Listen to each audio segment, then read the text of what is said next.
very blessed to have a panel up here with me. I don't know if they heard that my voice was failing, so they were going to say, let's do a chorus, Cory.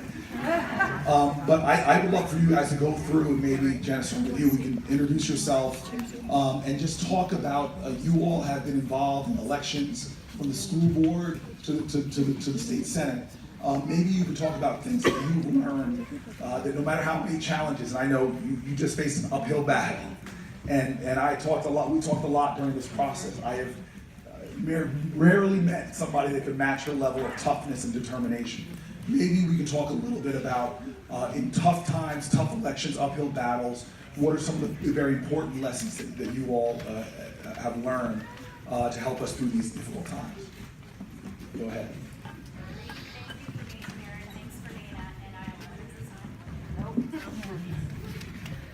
Thanks for being in Iowa. I am serving my 19th year in the state legislature.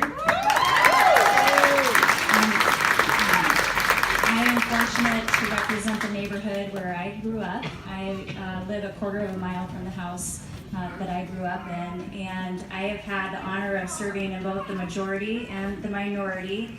And I can tell you it's much more fun to serve in the majority than the minority.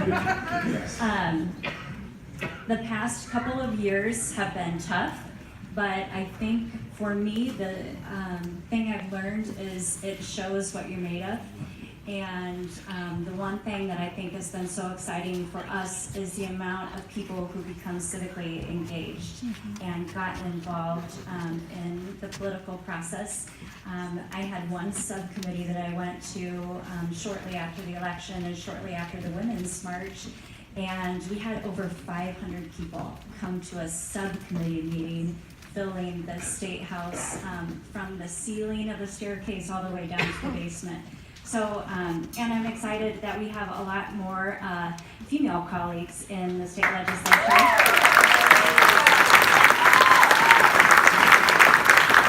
We have a historic number of women representing Polk County, and the Iowa House of Representatives is for the first time majority, the Democratic Party is majority women.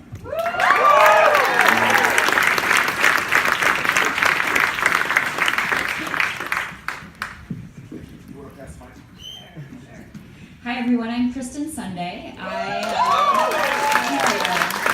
represent House District 42, which is sort of the south part of West Des Moines and Polk County, as well as the community of Cumming in Warren County. I just beat a 10-year incumbent who spent and it was a hard-fought race, but one thing that I think is important is that when I was knocking on doors, and we started early because I wanted to talk to as many people as I could get to, but when we were knocking on doors, you know, a lot of people over the summer not ready to think about the election yet, and I was talking to a lot of independents and even some Republicans, couldn't understand really why I was at their door already. And you know, I'm talking about education, I'm talking about healthcare. Those are things that they care about, but their faces really kind of lit up and they started nodding when I started talking about the tone of politics today. And I really think that had a lot to do with why I won. People are fed up with ugliness. They're ready for candidates, legislators, our leaders to work together to understand that, you know, half of our friends, family, colleagues, neighbors might not have the same opinions as us, but we can find common ground if we work hard enough at it, and we need to elect leaders that are willing to do that. So I appreciate your message. I'm the one married to a Republican. We figure it out at our house. There's no reason we can't figure it out, you know, at the Iowa Capitol, at the Capitol in Washington, D.C. So I think that's what we need to keep focusing on. Hello, I'm Jennifer Conforst. I'm a state representative of Massachusetts. So I was a loser. I lost the first time I ran and wasn't going to run again. And then I woke up and watched what was happening at the Capitol, and I said, "Oh, I'm going to run again." And that was scary and hard. And I will tell you the difference between running before 2016 and running after 2016 is the level of engagement. And it's the fact that people are awake now. And there is no more taking things for granted. There is no more sitting back and letting someone else do it. It is our turn, and we are awake, and that is what has been so exciting for me. So I'm honored to be here. So. Councilman. I'm Josh Mandelbaum. I'm a Des Moines City Council member. And, one of the lessons, and part of it, I got the opportunity to learn this. I used to work for Governor Vilsack and Lieutenant Governor Peterson earlier in my career. And one of the things that I learned from them is that if you take the opportunity that you have in service, every day that you go to work, you have an opportunity to make people's lives a little bit better. But you can't do that without listening to the people that you serve. And that's true whether you're on the school board or the city council, at the state legislature, all the way up to the federal level. To represent the people that you're working for, you have to listen to them and bring their voice forward. And that's one of the most important lessons that I've learned and that I try and take with me every single day.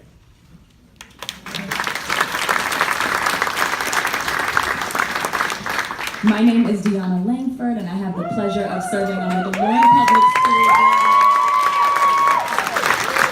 I learned so many lessons when I ran. So I just started my second term. I'm in year 3, so I ran in 2015. I was 22 years old. I was a year out of college. I knew absolutely nothing about what it would take to run a campaign. And so I think 2 of the most prominent lessons that I learned in that space was, 1, nobody does it alone. I had a phenomenal team of people around me who helped me win that election. But the second piece is I want to speak to the women in this space, particularly the young women. I ran that race. I remember I had 2 men that I ran against, both great candidates. But I remember always thinking about, my initial thoughts were all the reasons why I wasn't qualified, all the reasons why I didn't have what it takes to do that race. And I think we do that as women oftentimes. We immediately tell ourselves why we can't do something, or why we're not capable. And so I think in that space those are all lies. Representation matters, and what you have to give to a space is important. And so what I had to give to that space was important, and that's probably one of the things that I learned. So you guys have some questions that are on your mind. If you want to throw any questions out, I can keep asking you guys questions. Tell us what you think about the President's State of the Union, if there's anything in there that you thought might actually happen. So, look, I don't think I need to tell you this, but media knows this, everybody knows this. We have a president that has a real problem, a problem relationship with the truth. And, the teleprompter Trump can't square with the Twitter Trump. And there was a lot of things in there that I thought were mean-spirited, exaggerations, the way he talks about immigration, demeaning the dignity of others. The way he talked about, on one hand, trying to say, I want to bring everybody together, but then basically calling all the Congress people sitting there socialists. And so when I hear speeches like that, I definitely listen for things that I agree with, and I was applauding on some things, standing up, because I also know that I serve with the Congress that is still a co-equal branch of government. And let me give you just one example. We have a real big problem on the pain points for Americans. I don't care what your party is. I don't care what your background is. You can't go to one state in this nation without hearing real pain that people feel about what's happening with prescription drugs in this country. You have EpiPens that have pens that have seen like 300% increases. Opioid drugs where they've gouged people, profiteering off of other people's pains. Even a cancer drug that had been out for decades was recently jacked up in price dramatically. And so this is the second inaugural address that he's said something about. He actually mentioned, State of the Union address. Last year he had the same line in his speaking to people's pain, but he did nothing. And so as we're leaving that, I turned to one of my Republican colleagues and said, hey, we all stood up for that. He talked about it last year. We're equal branch of government. We can do things now. And let me give you a couple examples, because I joined with some senators and have introduced a number of bills. I've co-authored some. But this is a problem that is not a partisan problem. If you talk to Republicans, talk to Democrats, they'll agree with some of the things I'm about to say.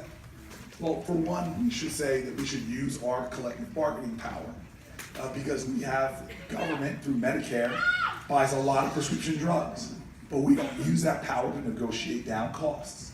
But let me give you another example. I have legislation to address that, but let me give you a better example even. And I know this because my senior senator who just got reelected in New Jersey, he actually ran against a pharma executive. And this guy got called down for the truth, is that his company had a drug that was out there, and the same drug being sold in a different country, this one happened to be Russia, which kind of really got my ire, was for dramatically lower costs. And so we decided, some of us senators, to co-sponsor a bill that should be bipartisan, it isn't yet, but to say simply, if you raise prices higher in this country than you're doing in the average of other countries, you should have a punishment for that. You should lose your patent and your exclusivity and allow generics to come in and charge a fair price for that drug. So you could say that idea to any party, anybody on any side, and that just sounds fair, and it comports with our values. And so I don't trust this president to do those kind of things, but I know that if we campaign on our common values and our common ideals, we can get those kind of things done that will drive down prescription drug costs, and turn his words, his fake words, into a new, real reality for all of us. Yes. No secret. So this is our first time meeting, which is really exciting to me. You all, I had a huge fangirl moment backstage. I'm still getting over the fact that I'm looking at his face, so just. But on a serious note, under this administration, we've seen an outright attack on the LGBTQ community, and we've seen this administration effectively look to dismantle policies that protect that community. And so I'm wondering, people are rightfully afraid. As a candidate for the presidency, how can you speak to people's fears? That's a great question, because in my community in New Jersey, there are groups that feel afraid, and they're feeling afraid not because of something imagined, but because we see attacks on minority groups going up in this country, from attacking a synagogue, in Pittsburgh, from attacking a church in South Carolina, to even in New Jersey subways, people who are sick with turbans on are being yelled at and heckled. And for people who don't think words matter, this is a president who is giving license to those who hate. They're actually using his words in white supremacist websites. And for, again, those people who don't think there's reasons to be afraid, since 9/11, we've had about 80 or so terrorist attacks in the country. The majority of them have been from right-wing extremist groups. The majority of those have been white supremacist groups. And so we live in a time where people are right to be afraid. But remember, this fear isn't new with Donald Trump. My parents, I still remember, when you're talking to your parents and you try to joke a little bit and then you see the look in their eyes and they are serious. When my parents first started trying to talk to me when I got my driver's license about what to do when I encounter a police officer, because they were afraid that their son might not come home because their 6'3", very large African-American male son might be perceived as a threat. The fears of the LGBTQ community in a nation before Donald Trump, the attacks on trans African-American women, there were dozens of trans people killed a couple of years ago just because they were transgender. Many people remember the name Matthew Shepard. We had a woman in Newark killed. Some guy hit on her at one of our intersections. She yelled out that she was gay, and he got out of the car and stabbed her to death. So you ask this question that hurts me, because how do you speak to people's fears? And it's hard, because we are in a nation right now where we have a president that is using language that what does it mean when you call a country an S-hole country? What does that mean to Sudanese immigrants here in this city? And so I know